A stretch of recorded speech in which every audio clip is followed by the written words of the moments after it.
Why you're not going to go sign one of these guys and then keep it? You're signing him because you don't know what you're going to get out of Chubb, and then pay Chubb $12 million. It's not happening. It depends on who you. If it's Saquon or Josh Jacobs, then that makes sense to me because those guys are young. Yes. You know, we're talking to 24, 25, 26. Yes. Derrick Henry is what, 30? Going to be 33, 32? No, I think he's 30 or 31. Okay. He's not that old. I mean, as old as you're saying. Right. The Nick Chubb contract numbers. This is why I've been telling people, like, pay attention to Nick Chubb because of the injury and the contract situation. I already think he's a potential cut candidate. $15.8 million against the cap. Only a $4 million dead cap means they could save almost $12 million by cutting him. Do you think they'll cut him, though? I think he would be a massive restructure candidate to me. Yeah. Like I really see that happening. Yes, I think he's either restructured, and I know Brown, or he's not going to be on the team. And you think Browns fans are insufferable about some things right now? Oh my God! Shit. And I want him to take care of Nick Chubb because what he's meant to the team and the fan base and stuff. But also at the same time, like about the team, it's a business. Yeah. And I know it sucks. It's hard to talk about. You know what I mean? Like at the end of the day, it's a business, and if you can't pay this guy $15 million this year, especially if you're thinking he's not even going to be 100% for half of it.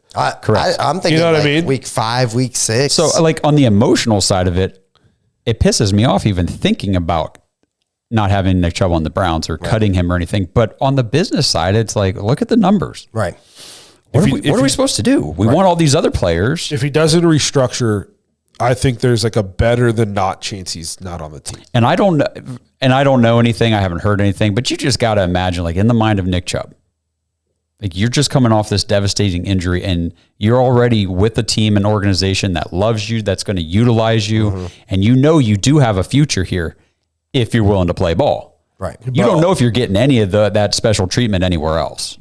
Depending on what they want to do with his money, though, you're also going, I'm just coming off a super bad injury. I got to get paid one more time. So, I mean, if I was Nick Chubb, I would not take a $12 million pay cut. There's no fucking way. Right. There's no way. Well, I don't think it would be that much, but I mean, I don't see him. That's all I'm saying. All I'm saying is if I'm Nick Chubb, and again, I want to come in and I want to play for a winner, and I get what you're saying, but NFL, he's got a couple years left. It wasn't so much play for a winner. It was more like, I know that if I take kind of a reduced contract or I restructure my deal now, and they make me some sort of guarantees that, hey, you'll be here for at least the next 3 years or something like that. Like, I don't know. I feel like there is a relationship with this organization where he doesn't have that anywhere else. I guess. If I'm him. Do you think there's a trade market for him? Yes. Like, because I feel like just if I don't think anybody would trade for him. I think there'd have to be rework on the contract. Yes, they would they would wait it out and wait for the Browns to cut him. Yep. Well, that's a good point. The thing is, we see this every year with running backs. Is the big names always get hyped up about this massive trade or that or other, and very rarely does anything ever happen. Right. If I'm the Browns, you can't pay him $15 million this year. No. And if you're Nick Chubb, I'm not taking a huge pay cut. This is my last chance to make money before I have to go get a real job. So what Blake is saying, everybody, is prepare for the Nick Chubb cut news and watch the city burn. I think there will at least be drama.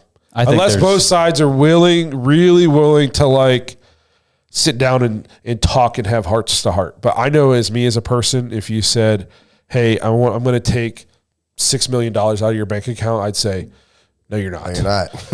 No, you're not. That's my money. You signed the contract. Now you pay it to me.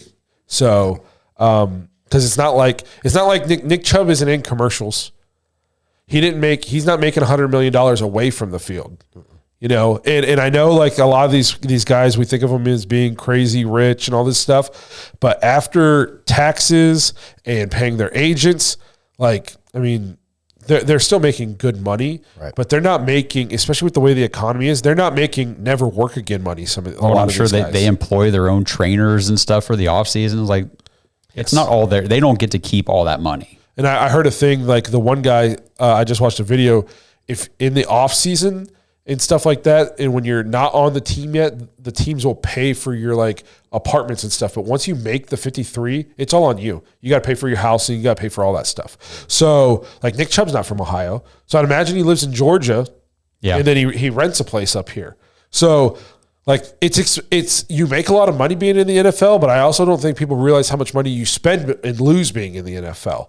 Like there's both sides to this. So I mean, there's a reason a lot of these dudes, like you hear they're broke 4 years after they played. If you're smart with your money, you can. But also, it was a lot easier to make $10 million last your whole life 10 years ago than it is today. Well, and a lot of these guys, when they come from, poor upbringing and stuff, they obviously want to take a lot of their money, their blessings that they've been able to acquire here, and then they give them to their mom, their dad, their brother. They help people out in their lives too. So yeah, the money goes fast. It definitely goes fast.